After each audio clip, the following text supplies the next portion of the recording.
Bio-HPP je PIK materijal po sastavu polijeta eta ketone. U humanoj medicini koristi se zadnjih 30 godina, a u dentalnoj medicini zadnjih par godina.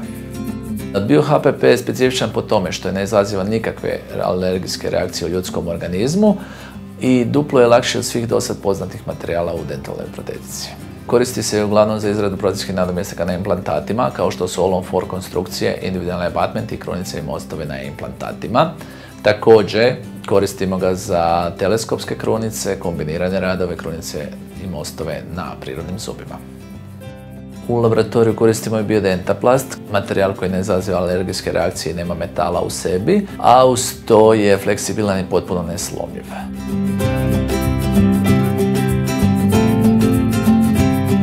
Tvrtka Tkati Dental sastoji se od dentalnog laboratorija i ordinacije dentalne medicine. Prva u Hrvatskoj koristi Bio-HPP kao materijal za dentalne nadomjestke. Nakon uzimanja otiska, otisci se dostavljaju u laboratorij gdje upotrebom najmodernijih tehnologija kao što su 3D skeniranje i CAD/CAM tehnologije izrađujemo vrhunsko precizne protetske radove.